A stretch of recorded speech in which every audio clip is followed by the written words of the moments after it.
Bonjour Azef Lawen et bonsoir pour ceux qui me regardent le soir, puisqu'il est en ce moment, il est 20h47 minutes. Un live que je consacre au quotidien Liberté, qui a bien porté son nom pendant de longues années depuis sa fondation. Et malheureusement, ce quotidien est appelé à disparaître du paysage médiatique algérien pour laisser la place à la presse stipendiée, à la presse vendue. Et évidemment, resteront quelques titres qui vont faire encore de la résistance et auxquels je ne souhaiterais nullement une fin comme celle du quotidien Liberté. Puisque il est annoncé que ce quotidien est appelé à disparaître à partir du 6 avril, si ce n'est pas quelques jours après, plus tard. La nouvelle a été lancée par Omar Wali sur sa page Facebook dans un post intitulé Le dernier bouclage. Omar Wali fait partie des pionniers du quotidien Liberté, puisqu'il écrit « Je suis d'une insondable tristesse aujourd'hui. Le journal Liberté, où j'ai fait l'essentiel de ma carrière de journaliste, 22 années, et même 22 années, est contraint de mettre la clé sous la porte.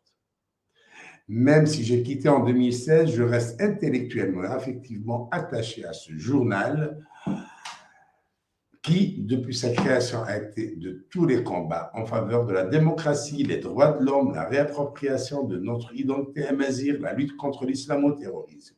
Au-delà de ma tristesse personnelle, j'ai une pensée émue pour mes défunts collègues Hamid Mahyoud, Zindine, Ali Salah et tous les autres assassinés par les terroristes. Je pense aussi aux fondateurs de ce journal, Ahmed Fatani, Hassan Ouandjili et Ali Wafaq, qui ont porté sur les fronts baptismaux ce prestigieux titre qui est un pilier du paysage médiatique algérien. Je suis triste pour Liberté, le journal, et pour le pluralisme d'expression dans mon pays, réduit aujourd'hui à un seul son de cloche. Triste, triste, infiniment triste. Voilà. Ce qu'aucun régime, aucune bande de ceux qui ont gouverné l'Algérie depuis la création du journal Liberté et depuis l'ouverture du champ médiatique à une presse pluraliste, les voyous actuels ont franchi le pas et l'ont fait. Ils ont accompli le forfait. Ils étouffent un quotidien dont le nom est bien porté, Liberté. Une liberté qui n'a plus sa place au pays des voyous. Une liberté qui n'a plus sa place au pays des voyous parce que les voyous ne s'accommodent pas de la liberté d'expression, de la liberté de la presse. Liberté est l'un des premiers quotidiens algériens créés par des journalistes. Après le soir d'Algérie, le Watan, le Khabar, Liberté a été le mariage réussi entre le monde des affaires, représenté par Issa Arabara, et des journalistes professionnels qui étaient Hassan Ouandjili, Ali Wafaq et Ahmed Fatani. Un mariage bien réussi puisque les journalistes ont imposé leur ligne éditoriale, ne sont pas laissés faire, ne sont pas laissés manipuler, même si par la suite Fatani a quitté, Hassan Ouandjili a quitté également, d'autres les ont remplacés, comme Abou Soutoudert, comme Farid Alinet, bien d'autres journalistes. Le quotidien a gardé le cap sur la liberté d'expression. Ce quotidien a été de tous les combats. Il a été l'un des rares quotidiens à me soutenir dans ma lutte face à la répression à laquelle je faisais face en Algérie. Et il a été même poursuivi en justice à cause de mes déclarations. J'avais donné une interview, non, plutôt j'avais publié un article dans le Watan et le Khabar. Liberté l'avait repris et a rajouté une couche en m'interviewant. Je me rappelle très bien.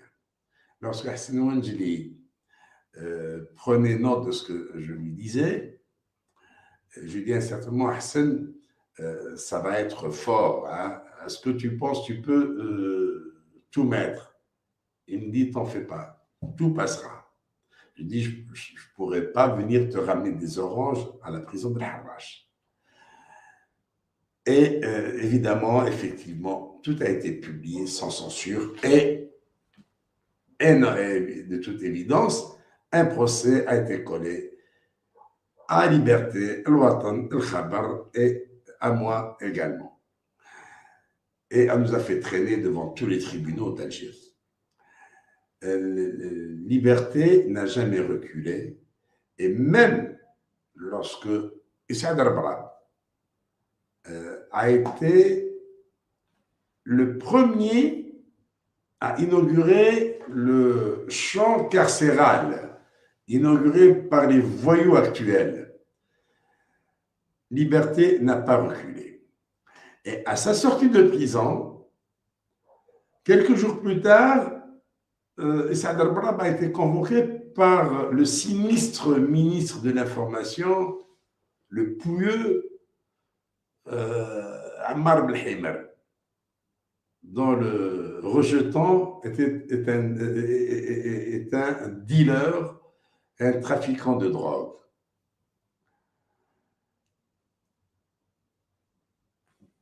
Issa Darbrab, à qui il a été demandé de tempérer des ardeurs du quotidien Liberté, n'a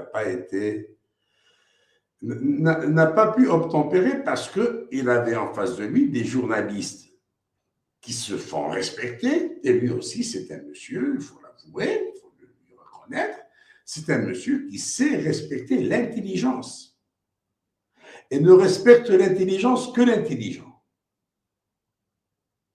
Ne respecte l'intelligence que l'intelligent.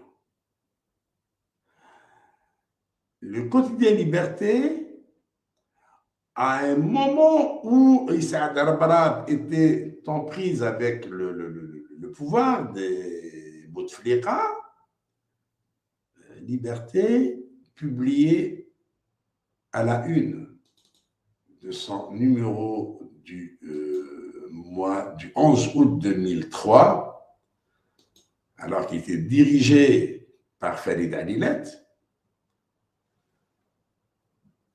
tous des voleurs, expliquez-vous.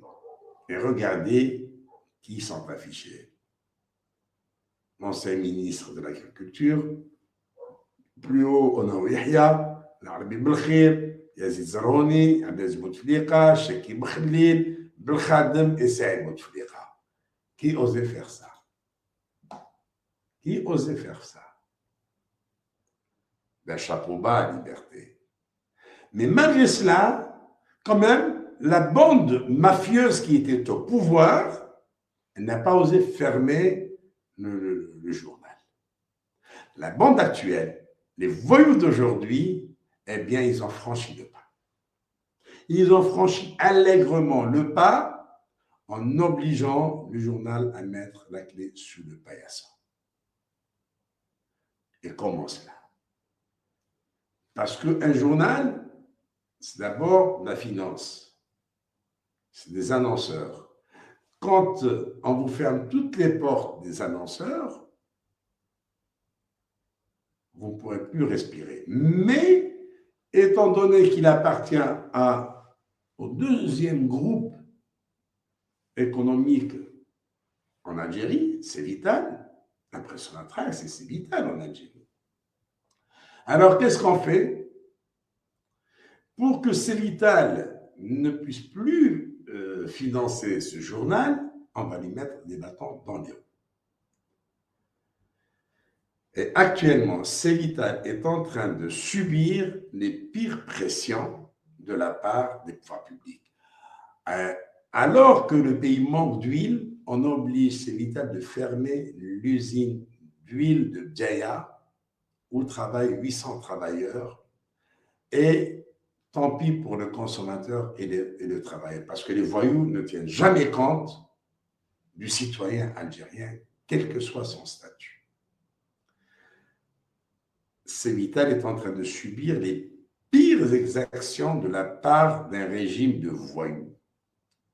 Et évidemment, cela se répercutait sur Liberté, qui est en réalité la cible numéro 1 du régime des voyous, de ces voyous kleptomanes. Tout ce qu'on peut dire, c'est de voir un jour ces voyous quitter le paysage, dégager le plancher pour que la liberté retrouve ses lettres de noblesse et retrouve son droit de cité. Et que la liberté sera de nouveau en Algérie et son soleil brillera de nouveau sur l'Algérie. Merci de votre attention et au revoir. Et bon courage à tous mes amis du quotidien Liberté. Et n'oublions pas aussi que l'Ouatan, qui est en train de subir des contre-coups et qui est en train de subir des pressions depuis le temps de Zaroual, depuis les années 90, eh bien, souhaitons à l'Ouatan un bon courage et à Al-Khabar de même. Merci et au revoir.